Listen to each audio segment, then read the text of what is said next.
आईसाहेबांनी दिलेल्या तुरीच्या शेंगा अगोदर वापलू घालायला घेतल्या, कारण म्हणलं वापरलं की पोरं त्या खात बसतील.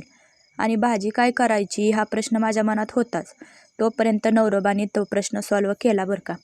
आता मार्गशीर्ष महिन्यात जे कोणी खात नाहीत ना त्यांच्यासाठी सॉरी बरं का, पण आमच्या घरी तर मार्गशीर्ष महिन्यात खातेच सगळे. म्हणून नवरोबाने आज आणलं होतं चिकन. मग काय लगेच चिकन वापलू टाकलं. श्लोकला तर चिकन म्हणलं की जाम भूक लागते बरं का. एकीकडं चिकन वापलू टाकलं आणि एकीकडं मसाल्याची तयारी करून घेतली. एवढे सगळे मसाले नवरोबाने आणले होते. कांदा तेलामध्ये मस्त असा लाल होण्यासाठी टाकला.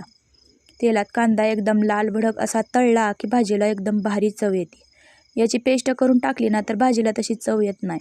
सुकी भाजी बनवायची होती म्हणून कांदा टोमॅटो मी चिरूनच टाकलं. तेलामध्ये कांदा चांगला लाल भाजला की त्याच्यामध्ये टोमॅटो टाकलं.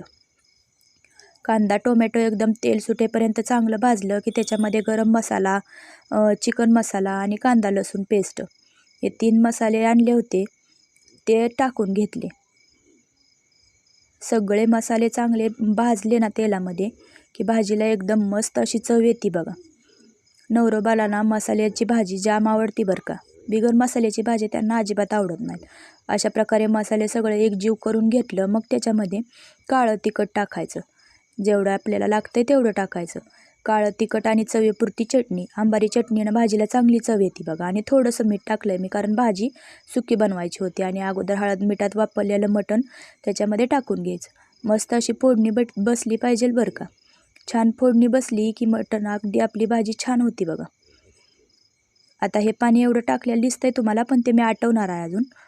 आणि बारीक चिरलेली हिरवीगार कोथिंबीर पण त्याच्यावर टाकून घेतली. मस्त असं सगळं एकजीव होईपर्यंत हलवून घेतलं. ही भाजी चपातीसोबत किंवा भाकरीसोबत पण एकदम भारी लागते बरं का. 5 ते 10 मिनटं शिजल्यावर आता आपली भाजी बघा एकदम भारी दिसायला लागली. या जेवायला.